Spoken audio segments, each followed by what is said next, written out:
எனக்கென்று ஒரு அரசியல் நேர்மை இருக்கிறது. வெறும் பதவிக்காக, பரிசுக்காக, பொருளுக்காக, புகழுக்காக நிலைப்பாட்டை அடிக்கடி மாற்றிக் கொள்கிறவன் இல்லை என்பதை அவ்வப்போது காலத்தால் நான் உறுதிப்படுத்தி இருக்கிறேன். யார் இதை பற்றி பேசினார்கள்? பார்கெயின் செய்தேன், பேரம் பேசினேன், படியவில்லை என்றும், வாய்ப்பு நிறைவேறவில்லை, அதனால் இன்றைக்கு தாவேகாவுக்கு ஆதரவு என்றும் பலரும் இன்றும் பேசிக் கொண்டிருக்கிறார்கள். திராவிட முன்னேற்ற கழக தலைமையிலான மதசார்பற்ற முற்போக்கு கூட்டணிக்கு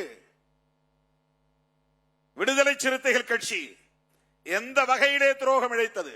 யாராவது சொல்ல முடியுமா? ஆதாரம் காட்ட முடியுமா? வெளிப்படையாக விவாதிக்க முடியுமா? தாவேகாவுக்கு ஆதரவு தெரிவிக்கிற கடைசி நொடி வரையில் திமுக தலைமைக்கு தகவல் கொடுத்தேன். நாங்கள் இப்படித்தான் முடிவெடுக்க போகிறோம், இப்படித்தான் நிலைப்பாடு எடுக்க போகிறோம், இதுதான் காரணம். வெளிப்படையாக பேசினோமா இல்லையா?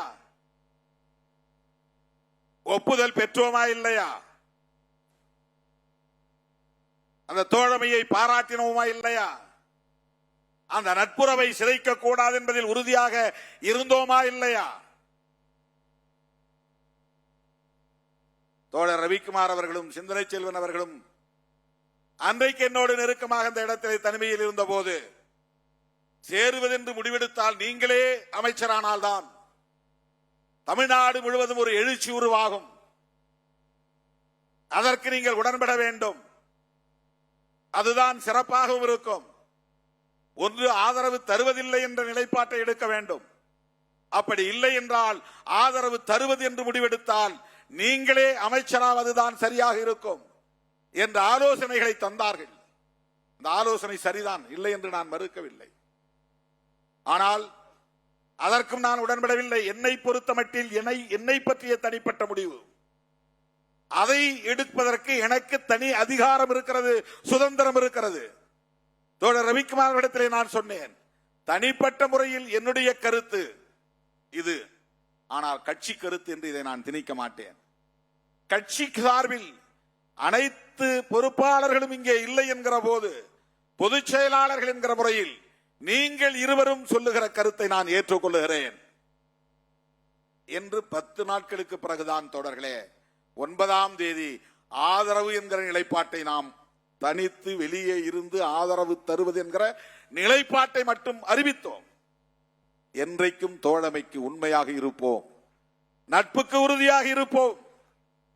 5 ஆண்டுகள் வரையில் உங்கள் ஆட்சி தொடரும், அதற்கு நாங்கள் உற்ற துணை இருப்போம் என்று சொன்னேன். இதில் என்ன துரோகம் இருக்கிறது? பத்திரிகையாளர்கள் கேட்கிறார்கள், நீங்க திமுக கூட்டணியில் தான் இருக்கீங்களா இல்லையா? திராவிட முன்னேற்ற கழகத்தின் தலைமையிலான கூட்டணியில் விடுதலை சிறுத்தைகள் இல்லை என்று திமுக தலைமையே அறிவித்து விட்டது. நான் அறிவிக்கவில்லை, இதுவரையில் நான் அறிவிக்கவில்லை. தாவேகா கூட்டணியில் இருக்கிறோமா என்றும் நான் சொல்லவில்லை. அமைச்சரவையில் இருக்கிறோம், கூட்டணி பற்றிய பேச்சுவார்த்தை 1ஆம் தேதி நடந்ததில் பங்கேற்றிருக்கிறோம். இன்னும் அங்கே எந்த முடிவும் எடுக்கப்படவில்லை. அப்படி ஒரு கூட்டணி அமைந்தால் அதில் இடம்பெறுவோம், அதிலே எங்களுக்கு எந்த ஐயமும் இல்லை. இதை ஏன் இப்போது நான் சொல்லுகிறேன் என்றால், திராவிட முன்னேற்ற கழகத்தின் தலைவர்கள் அத்தனை பேரும் ஒன்று கூடி விடுதலை சிறுத்தைகளில் இருந்து ஒருவரை அழைத்து கட்சியிலே இணைத்த போதே திமுக தலைமையே சொல்லுகிறது, விடுதலை சிறுத்தைகளோடு எங்களுக்கு உறவில்லை என்று. நானா சொன்னேன்? விடுதலை சிறுத்தைகளோடு கூட்டணி இல்லை என்ற அறிவிப்பை செய்தது யார்? பெருமதிப்பிற்குரிய மேனாள் முதலமைச்சர் அண்ணன் முத்துவேல் கருணாநிதி ஸ்டாலின் அவர்கள்தான். எனது மதிப்புக்குரியவர். அவர் மீதான மதிப்பு என்றைக்கும் குறையாது, அது வேறு. பாஜகவில் இருக்கிற தலைவர்களுக்கே மிகுந்த மரியாதை கொடுக்கிறவன் திருமாவளவன். பிளே ஸ்டோர் மற்றும் ஆப் ஸ்டோரில் இருந்து பாலிமர் செயலியை QR கோடு மூலம் பதிவிறக்கம் செய்யுங்கள். செய்திகளை உடனுக்குடன் பெறுங்கள்.